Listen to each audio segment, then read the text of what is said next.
우리 주님 걸어가신 발자취를 밟겠네. 주와 같이 길 가는 것 즐거운 일 아닌가. 우리 주님 걸어가신 발자취를 밟겠네.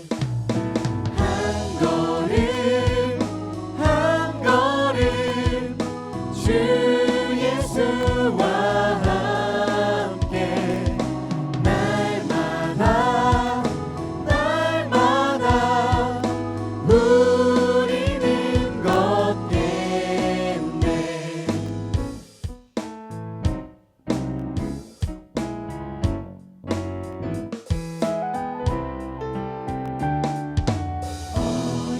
어린아이 같은 우리 미련하고 약하나 주의 손에 이끌리어 생명길로 가겠네.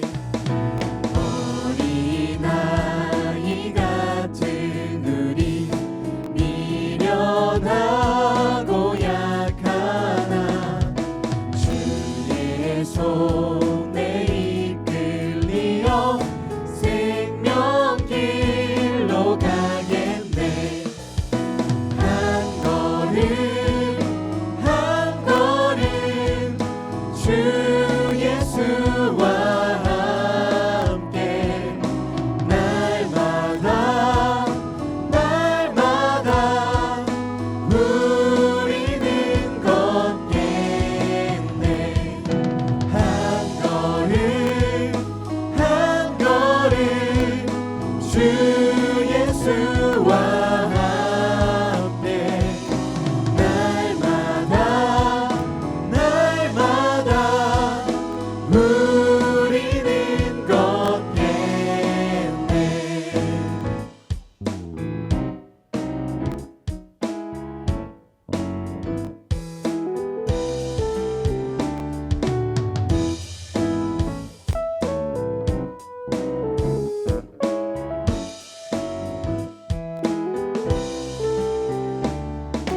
주와 같이 길 가는 것 즐거운 일 아닌가.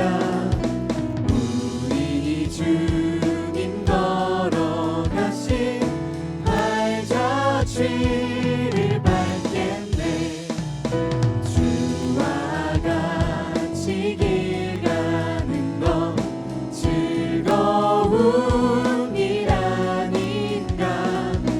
우리 주님 걸어가신 발자취를 밟겠네. 한 걸음 한 걸음 주 예수와 함께 날마다 날마다 우리는 걷겠네. 한 걸음 한 걸음 주 예수와 함께 날마다 날마다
음성하시네 아버지 품으로 지친 내 영혼 맞아주시고 어기진 마음 채우시네 모든 것 아시는 나의 주님 나 여기 영원히 거하리 아버지 품 안에 나 안기어 끝없는 사랑 누리리 모든 것 아시는 나의 주님 나 여기 영원히 거하리 아버지 품 안에 나 안기어 끝없는 사랑 누리리 아버지 품 안에 나 안기어 끝없는 사랑 누리리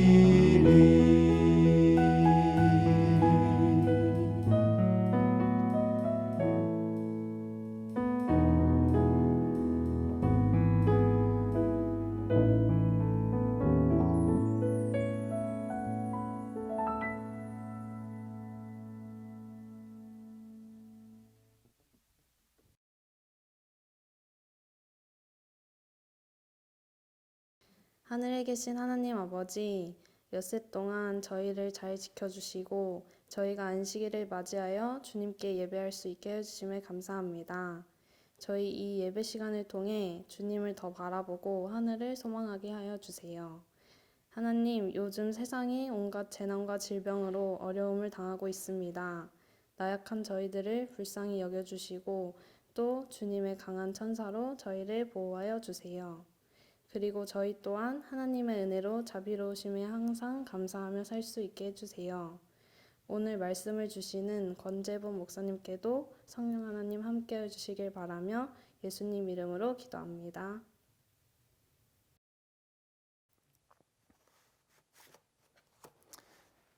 여러분 안녕하세요.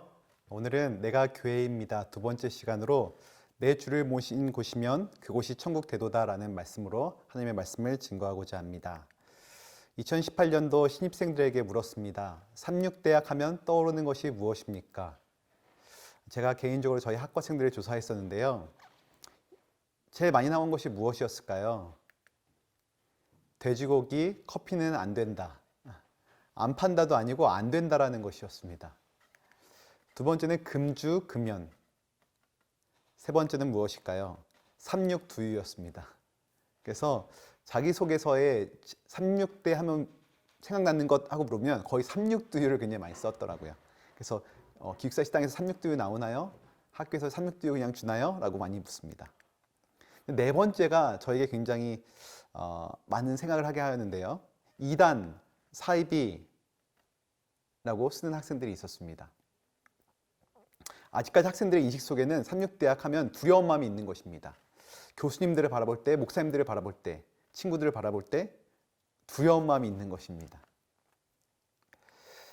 그렇다면 AD 1세기 로마인들에게 그리스도인 하면 떠오르는 것이 무엇인지 물어봤다면 어떠한 대답이 나왔을까요? 유대인들의 한 분파, 식인종. 왜냐하면 성만찬 예식 때 예수의 살을 먹고 예수의 피를 마신다고 이야기했는데 그것이 로마인들에게는 굉장히 오해를 불러일으키는 말이었습니다. 그래서 식인종이라는 오해가 기독교인들의 꼬리표처럼 붙게 되었습니다. 부도덕하고 경건하지 못한 사람들. 왜냐하면 당시의 사회 분위기는 남자, 여자 이렇게 따로 있는 분위기였는데 그들이 함께 모여서 예배를 드렸고 형제님, 자매님이라고 칭하는 그 호칭이 로마인들에게는 굉장히 부적절하게 보였다는 것입니다. 그래서 부도덕하고 경건하지 못한 사람들이라는 선입견이 있었습니다. 네 번째는 무엇이냐면 이단 사입이었습니다. 예수님은 당시에 이단이었고 굉장한 사입이었습니다. 유대인들에게 그리고 로마인들에게 모두에게 예수님은 이단이었습니다. 삼육대학 그리고 재림교인 1세기의 교인들 굉장히 저는 비슷하다는 것을 느끼게 되었습니다. 그런데 이런 사회적 편견과 오해에 가득했던 기독교인들, 팔레스타인에 거주하는 아주 소수의 한 줌밖에 안 되는 이 소수의 무리가 300년이 지난 후에 로마 전역을 기독교로 물들이게 됩니다. 나중에는 로마의 국교가 기독교가 되는 역사까지 일어나게 됩니다. 어떻게 이러한 일들이 가능했을까요? 그 비결이 사도행전에 나오는 초대교회에 고스란히 담겨져 있습니다. 오늘 함께 사도행전의 말씀을 보는 이 시간, 우리 각 개인을 향하여 말씀하시는 하나님의 음성을 듣게 되시기를 간절히 바라봅니다. 여러분, 예수님께서 이 땅에 오셔서 굉장히 많은 사역을 하셨는데요. 그런데 예수님께서 이 땅에 오셔서 처음부터 끝까지 가르치신 것이 있습니다. 예수님이 무엇을 가르치셨을까요? 예수님의 비유, 예수님의 설교 모두 다 이것이 들어갑니다. 이것이 무엇일까요? 사복음서 중에서 가장 먼저 쓰인 마가복음은 예수님의 가르침을 이렇게 한 문장으로 요약하고 있습니다. 이르시되 때가 찼고 하나님의 나라가 가까이 왔으니 회개하고 복음을 믿으라 하시더라. 예수님 자신이 이 땅에 오심으로 하나님의 나라가 시작되었다라고 말씀하십니다. 그리고 주님께서는 계속해서 기회가 되실 때마다 하나님 나라에 대하여 비유로 또한 여러 가지 설교로 말씀하십니다. 하지만 제 아들은 하나님의 나라가 무엇인지를 제대로 이해할 수 없었습니다. 아니, 세상 나라에 관심이 더 많았던 그들에게 하나님 나라는 관심 밖 이야기였습니다. 여러분은 하나님 나라에 대해 관심이 있으십니까? 예수님이 그토록 말씀하시길 원하셨던 하나님 나라에 대해 여러분은 얼마나 알고 계십니까? 제자들이 하나님 나라에 대해 깨닫기 전과 깨달은 후의 삶은 정말 180도로 다른 삶을 살았습니다. 여러분도 하나님 나라를 통하여 삶과 신앙이 달라지길 원하십니까? 오늘 한번 이 제자들의 모습을 주목해 보시길 간절히 바랍니다. 십자가에서 죽으시고 죄와 사망의 권세를 다 정복하시고 부활하신 영광의 주님은 다시 승천하시기 전까지 40일 동안 제자들과 만나 대화를 나누십니다. 그때 나누었던 대화의 주제는 바로 하나님 나라였습니다. 사도행전 1장 3절을 보시겠습니다. 십자가에서 해를 받으신 후에 또한 저희에게 확실한 많은 증거로 친히 사심을 나타내시고 40일 동안 저희에게 보이시며 하나님 나라의 일을 말씀하시니라. 예수의 관심은 제자들이 하나님 나라를 알고 그 나라 백성으로 살아가는 것이었습니다. 그래서 40일 동안 주님은 그들에게 집중적으로 하나님 나라가 무엇인지를 처음부터 다시 되짚어가면서 말씀하셨던 것입니다. 이것이 사도행전 처음 나오는 하나님 나라 이야기라면 사도행전이 마치는 마지막 장 마지막 절은 어떠한 이야기로 마칠까요? 참으로 재미있게도 역시 하나님 이야기로 마친다는 것입니다. 바울이 하나님의 나라를 전파하며 주 예수 그리스도에 관한 모든 것을 담대하게 거침없이 가르치더라. 예수님이 하나님 나라에 대해 선포하셨고 말씀하셨고 제자들에게 그 가르침은 계속해서 사도행전에서 반복된 후에 마지막으로 바울이 감옥에서 하나님의 나라를 전파하는 이야기로 마치게 됩니다. 예수님의 관심사였던 하나님의 나라는 초대교회와 성도들의 관심사가 되었던 것입니다.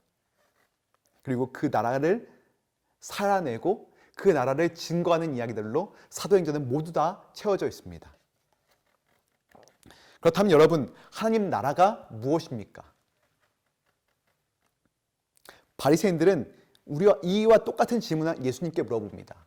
예수님, 하나님의 나라는 언제 옵니까? 하나님의 나라는 무엇입니까? 그때 예수님께서는 이렇게 단순 명료하게 말씀하십니다. 하나님의 나라는 볼 수 있게 임하는 것이 아니요 또 여기 있다 저기 있다고도 못하리니 하나님의 나라는 너희 안에 있느니라. 우리는 하나님의 나라를 장소의 개념으로 생각할 때가 많습니다. 하나님의 나라를 소위 천국이라고 부르면서 그 천국을 우리가 죽어서 가게 되는 어떤 장소라고 생각하는 경우가 많은 것입니다. 하지만 성경에서 가르쳐주는 하나님의 나라는 장소가 아닌 통치의 개념입니다. 하나님이 다스리며 그분의 통치가 이루어지는 곳, 그곳을 성경은 하나님 나라라고 이야기합니다. 찬미가 631장 내용은 주의 은혜로 이 찬양에서 하나님의 나라에 대해서 저는 가장 잘 설명하고 있다고 생각합니다. 1절입니다. 내 영혼 주의 은혜로 죄의 짐을 벗어버리니 이 슬픔 많은 세상도 기쁨의 천국 되도다. 비록 이 세상에 정말 슬픔과 고난과 예수를 믿지만 정말 우리에게 너무나 큰 고난들이 줄지어서 매일매일 일어납니다. 평안에 살고 싶고 안식의 삶을 살고 싶지만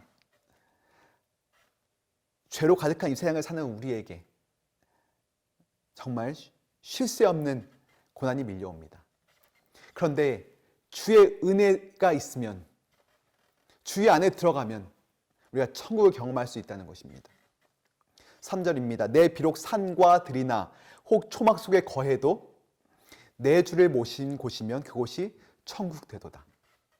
내가 어디에 있든지, 감옥에 있든지, 교회에 있든지, 일상의 어느 곳에 있든지 상관없이 내가 예수님을 그 마음에 모신다면 그곳이 바로 천국이라는 것입니다. 그곳이 하나님의 나라라는 것입니다. 후렴은 이렇게 됩니다. 오 할렐루야, 하나님을 찬양합니다. 나의 주, 내 지은 죄를 사하고 또 나와 함께 계시니 기쁨의 천국 되도다. 다시 말해 하나님이 함께 계시는 그곳이 바로 천국인 것입니다. 하나님의 통치가 이루어지고 하나님의 다스리심이 이루어지는 곳, 그곳이 어디든 천국이 되는 것입니다. 어느 사람이든 천국이 되는 것입니다. 예수를 믿는 적은 소수의 무리, 그 기독교 무리가 얼마 지나지 않아 로마를 기독교로 물들였던 결정적인 이유는 그들이 하나님의 나라를 살았기 때문입니다. 그들 자신이 하나님 나라가 되었기 때문입니다. 사도행전 2장 46절 47절입니다. 날마다 마음을 같이하여 성전에 모이기를 힘쓰고 집에서 떡을 떼며 기쁨과 순전한 마음으로 음식을 먹고 하나님을 찬미하며 또 온 백성에게 칭송을 받으니 주께서 구원받는 사람을 날마다 더하게 하시니라. 사람들이 한자리에 모여 음식을 나누며 교제하였습니다. 그런데 그들의 모임이 얼마나 아름다운지 그들의 모습 속에서 사랑이 묻어났던 것입니다. 왜 그럴까요? 왜 그런 그들에겐 큰 사랑이 있었을까요? 바로 예수님의 용서의 은혜를 체험했기 때문입니다. 여러분, 용서를 많이 경험한 사람일수록 더 많은 사랑을 가질 수밖에 없습니다. 용서를 많이 경험한 사람일수록 은혜를 더 많이 가질 수밖에 없는 것입니다. 그들은 예수님으로부터 어마어마한 사랑을 받았기에 그 사랑이 그들에게 가득히 넘쳐 흘렀던 것입니다. 그들이 나누는 교제에는 항상 은혜와 사랑이 넘쳤습니다. 예수님께 받은 사랑을 그대로 사람들에게 전하였던 것입니다. 그리고 이것은 그 식탁에 모인 무리뿐만 아니라 그 이웃들에게 넘쳐 흘러갔습니다. 사람들이 그들을 칭송하기 시작하였습니다. 기독교인들은 자신이 가진 물건을 통용하기 시작하였습니다. 이웃들과 나누기 시작하였습니다. 필요한 사람에게 주기 시작하였습니다. 그들의 모임에 누구나 올 수 있었습니다. 남자나 여자, 어른과 어린아이, 주인과 종, 이방인과 유대인, 가진 자와 못 가진 자, 배운 자와 배우지 못한 자. 이들의 교제의 장소에서는 모두가 하나가 될 수 있었습니다. 그들의 교제 속에서는 위로와 관용이 넉넉히 넘쳐 흘렀습니다. 누구든지 이 장소에만 오면, 그들이 모인 곳에만 오면 하나님 나라를 경험할 수 있었던 것입니다. 여러분들에게 교회는 어떠한 곳입니까? 하나님의 나라를 경험하는 곳입니까? 나의 수치를 꾸밈없이 드러낼 수 있고 또한 죄를 고백한 서로를 위하여 기도해 줄 수 있는 그런 곳, 그것이 바로 우리의 교회입니까? 저는 우리 교회가 이러한 교회가 되었으면 좋겠습니다. 누구나 오기를 즐겨하고 함께 교제하기 원하는 곳, 그것이 세이교회가 되면 얼마나 좋을까요? 사람들은 지금은 포스트 모더니즘의 시대라고 말합니다. 포스트 모더니즘의 시대는 여러 가지 특징이 있지만 그 중에 하나는 사람들이 교회를 바라볼 때 더 이상 교회가 무엇을 가르치는지, 그들의 교리가 무엇인지에 대해서 크게 신경 쓰지 않는다는 것입니다. 오히려 사람들은 교회를 바라볼 때 그들이 어떻게 살아가는지에 대해서 주의 깊이 바라본다는 것입니다. 그들이 어떻게 말하고, 그들이 어떻게 행동하고, 일상에서 삶을 어떻게 누리는지 그것을 본다는 것입니다. 현실에 대해서는 아무 말도 못하고 대신 사후의 삶에 대해서 말하는 기독교는 오늘날 사람들에게 크게 터치가 되지 않는 것입니다. 진리를 전하지만 사랑이 없는 사람들에게 반응하지 않는 것입니다. 그것이 포스트 모더니즘의 사회입니다.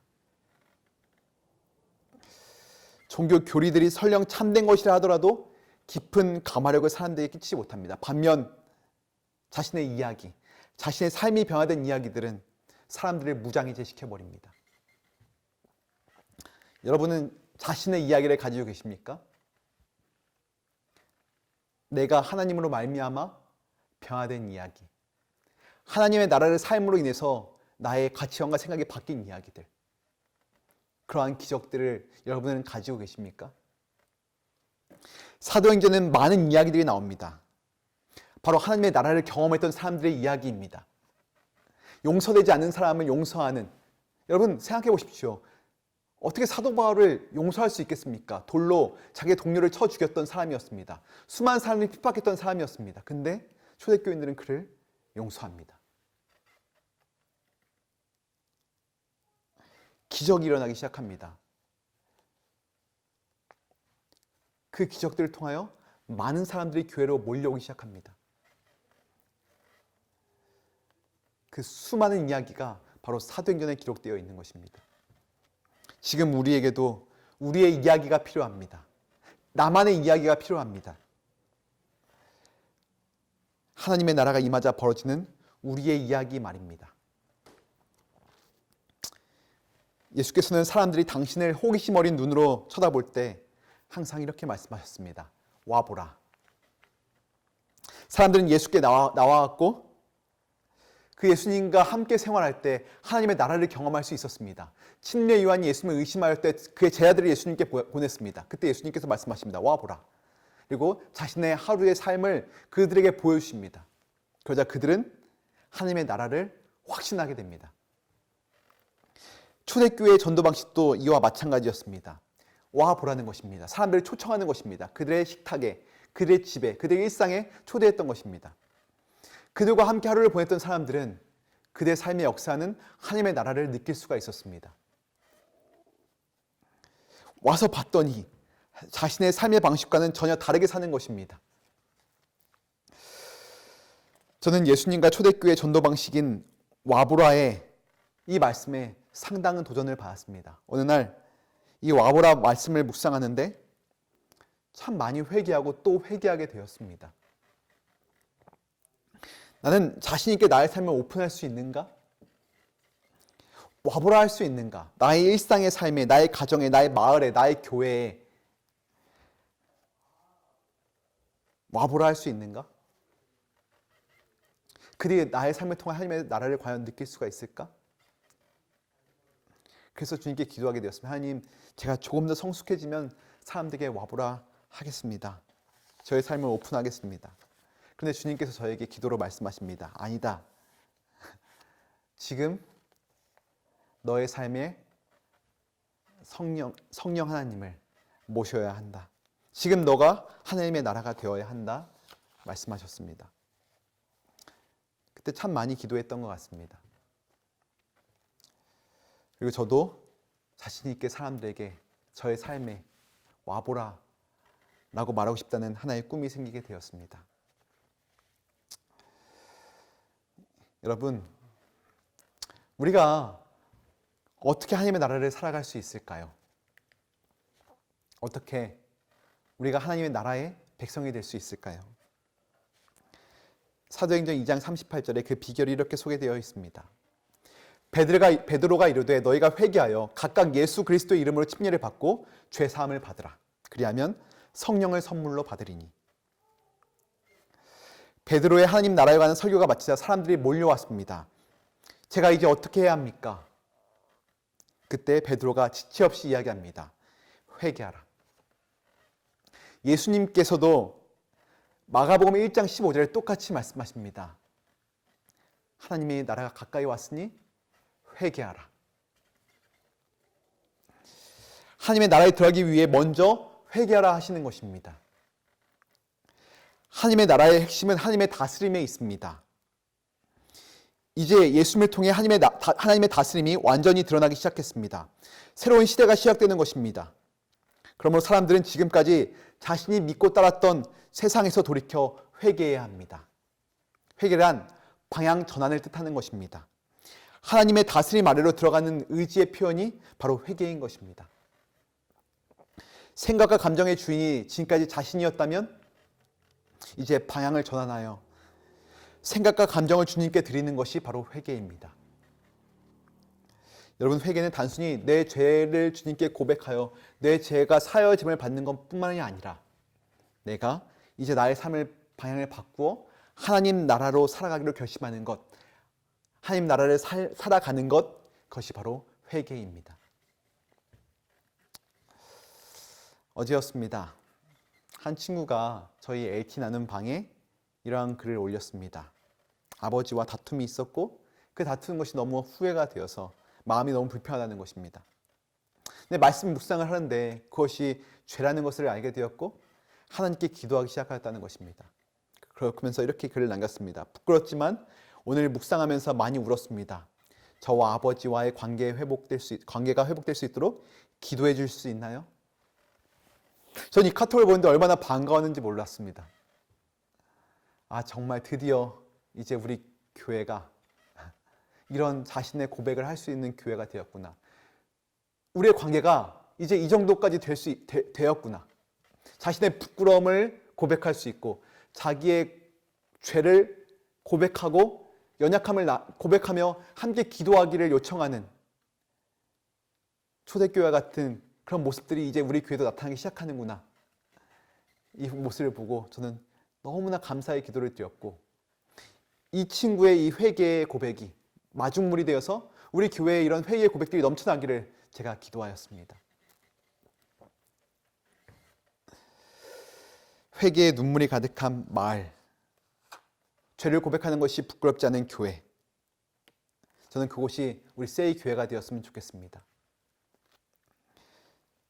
그래요. 하나님 나라를 살아가는 사람들이 넘쳐나는 곳, 그것이 우리의 공동체가 되면 얼마나 좋을까요? 저는 이 말씀 묵상이, 저는 이러한 하나님 나라를 살기 위해서는 말씀 묵상이 절대적으로 필요하다고 생각합니다. 매일 말씀을 묵상하면서 자신의 죄를 돌아보는 것입니다. 그리고 그 죄를 하나님께 가지고 나아가는 것입니다. 말씀을 통해서 다시 자신의 삶을 하나님의 방향으로 조율하는 것, 그것이 우리에게 필요한 것입니다.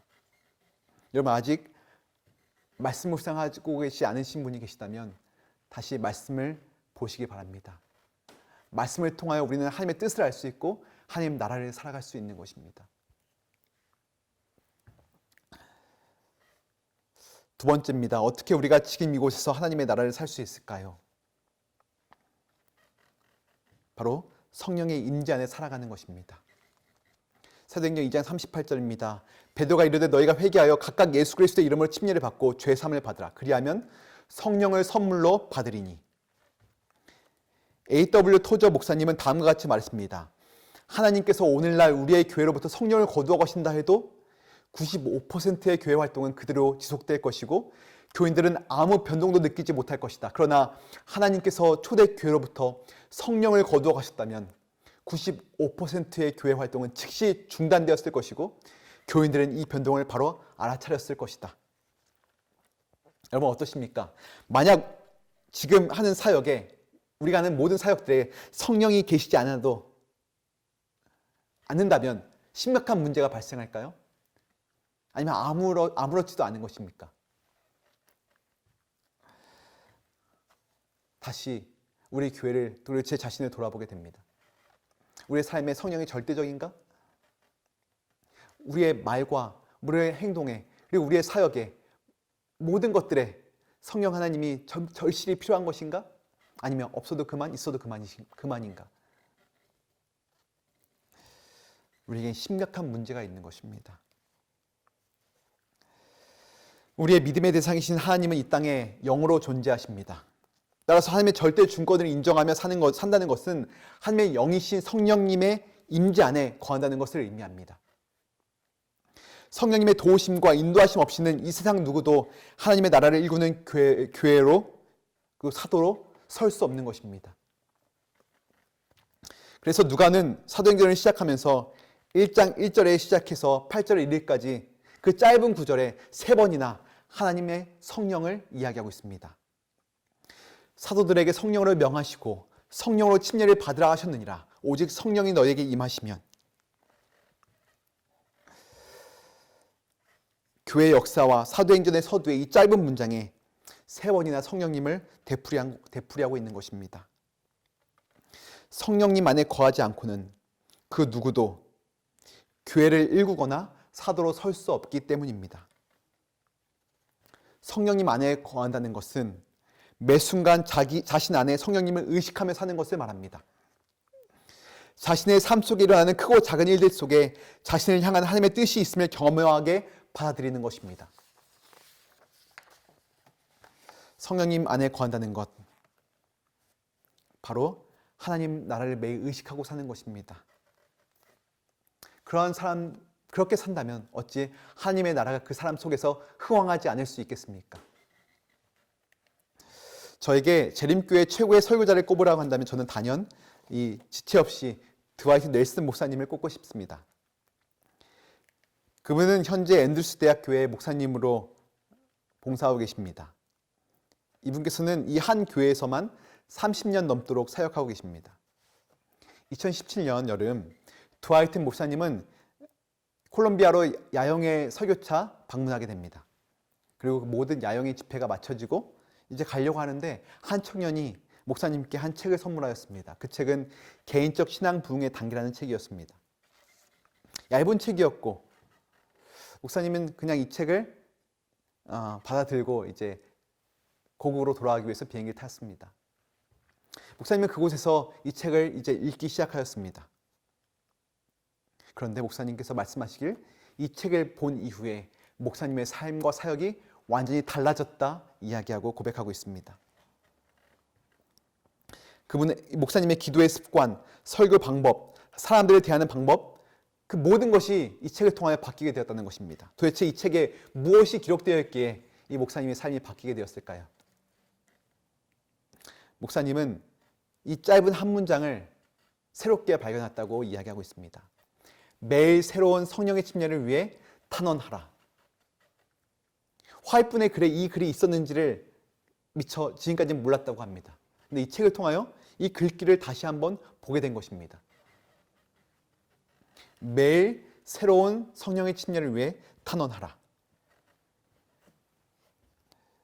매일 예수님의 성령의 침례를 받기 위해 탄원하셨던 예수님처럼 이 넬슨 목사님도 매일 아침마다 성령의 침례를 받기 위해 예수님 앞으로 나아갔다고 이야기합니다. 사실 그는 아침에 기도하는 데 쓰는 시간보다 말씀을 읽는데 더 많은 시간을 할애했던 것이 그의 오랜 습관이었다고 고백합니다. 그런데 이 책을 통하여 이 습관이 바뀌었다고 말합니다. 요즘은 이른 아침 골방 헌신 시간에 하나님과 교통하는 기도에 먼저 많은 시간을 할애하고 나서 하나님의 음성을 듣기 위하여 말씀을 읽는다고 말합니다. 이러면서 사역에 큰 변화들이 생기기 시작하였습니다. 우연의 일치라고 여겨지는 일들이 목사님 생애에 너무 자주 발생하고 있는 것입니다. 계획이 없던 회의, 전자메일, 대화, 만남. 마치 누군가가 목사님의 일상을 지휘하고 있는 것처럼 느끼기 시작하였다고 합니다. 성령님은 이제 개인적이며 다정하고 진실한 친구가 되었다고 고백합니다. 그의 사역이 달라지기 시작하였던 것입니다. 그의 설교가 달라지기 시작하였던 것입니다. 드와이트 목사님은 이렇게 이야기합니다. 재림교회가 거의 완벽한 수준의 제도와 프로그램과 기획들을 개발했다는 점에서 참으로 칭송받을 만하다. 그러나 목회자들과 지도자들을 사로잡고 있는 교단적인 영적 파산 상태, 바로 성령의 결핍을 우리가 솔직히 시인하지 않는다면 우리는 형식 의존적 구렁에서 결단코 빠져나오지 못할 것이다. 여러분, 고백합니다. 영적인 것을 가르치고 영적인 아비라 불리는 목회자와 지도자들이 성령에 대해서 너무나 간과했습니다. 그리고 그 영향이 고스란히 우리 교회 곳곳마다 흘러 들어가게 되어서 청년들이 성령에 대해서, 성령의 임재에 대해서 그리 신경 쓰지 않습니다. 기도하지 않습니다. 성령 안에 머무는 것에 대해서 별로 생각하지 않습니다. 그렇기 때문에 우리에게 능력이 부족한 것입니다. 에너지가 없는 것입니다. 금방 지치는 것입니다. 여러 가지 활동을 하는데 채워지지가 않는 것입니다. 심각한 영적 파산 상태에 우리가 처해 있는 것입니다. 어떻게 해야 할까요? 또 다른 프로그램과 또 다른 것을 기획하고 개발하는데 우리가 온 관심을 쏟아야 할까요? 아닙니다. 다시 성령의 임재하시는 그 자리로 우리가 가야 하는 것입니다. 우리의 상태를 솔직히 시인하고 다시 주님께 나아가야 하는 것입니다.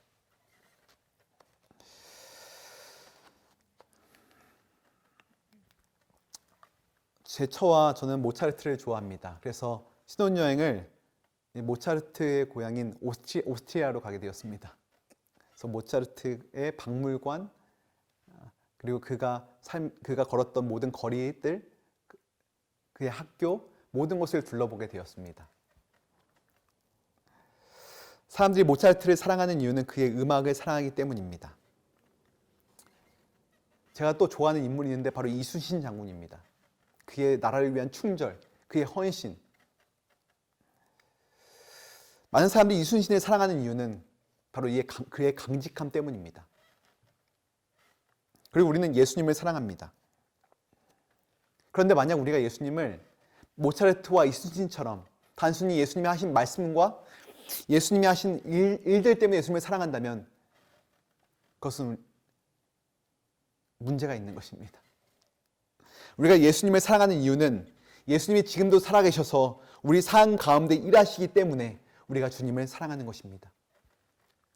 주님은 역사적인 인물이 아니라 역사적으로 좋은 말씀을 주시고 좋은 교훈을 들려주신 분이 아니라 지금 살아서 우리와 함께 하시는 분, 그분이 바로 예수님이신 것입니다. 우리 이번 학기 우리 이렇게 기도하면 어떨까요? 주님, 하나님의 나라가 제 안에 임하여 주옵소서. 하나님의 나라가 우리 마을과 교회에 임하여 주옵소서. 하나님의 나라가 지금 여기에 임하여 주옵소서. 그리고 이렇게 기도하면 어떨까요? 우리가 하나님 뭘 주세요, 어떻게 해주세요 라는 것을 구하는 것이 아니라 먼저 하나님의 나라를 구하는 것입니다. 너희는 먼저 그의 나라와 그의 의를 구하라. 우리가 이렇게 기도했으면 좋겠습니다. 하나님의 임재를 경험할 때까지 기도해 보았으면 좋겠습니다. 그것이 우리의 매일의 일상이 되었으면 좋겠습니다. 그래서 우리의 능력으로, 우리의 힘으로 하루를 살아가는 것이 아니라 하나님의 능력으로, 하나님의 주권 아래에서 그분이 움직이시는 대로 살아갔으면 좋겠습니다. 매일매일 삶의 전반에 걸쳐 우리 삶에 주관하시는 성령님을 의식하며 삽시다. 집에 홀로 있는 시간에도, 캠퍼스를 누비는 분주함 가운데서도, 성공 속에서도, 실패 속에서도 나를 향한 하나님의 성령의 역사가 있음을 겸허하게 받아들이고 그 성령 안에 살게 되시길 간절히 바랍니다. 그때 우리의 삶은 하나님의 나라를 반영할 것이고 사람들은 우리를 통한 하나님의 나라를 직접 목도할 수 있을 것입니다. 하나님의 나라는 예수님을 통하여 시작되었고 예수님을 개인의 구주로 영접하여 삶의 주권을 예수님께 드린 사람을 통해 하나님의 나라는 점점 확장되어 가고 있으며 마침내 예수님의 다시 오심으로 하나님의 나라는 완성될 것입니다. 지금 하나님 나라는 현재 진행형입니다. 하나님 나라에 모두 참여하시고 하나님의 나라에 들어가시는 저와 여러분들에게 바라며 말씀 마치겠습니다. 기도하겠습니다. 하나님, 오늘 하나님 나라에 대한 말씀을 함께 나눌 수 있도록 도와주시니 감사합니다. 하나님, 참으로 부족함을 고백합니다. 그렇게 중요한 성령 하나님의 관계를 많은 시간 간과하였고 자기 힘으로, 자기 열심으로, 자기 생각대로, 자기 감정대로 살았던 그 많은 지난 날을 주님 후회하고 회개합니다. 주님, 이제는 주님의 임재 안으로 들어가 하나님의 나라를 살고 싶습니다. 하나님의 저를 다스려 주시고 저의 생각을 주관하여 주시길 간절히 원하오니 주님, 저희를 인도하여 주시옵소서.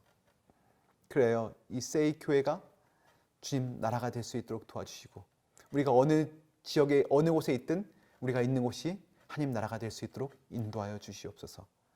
우리의 모든 것 되시는 예수님의 이름으로 간절히 기도합니다. 아멘.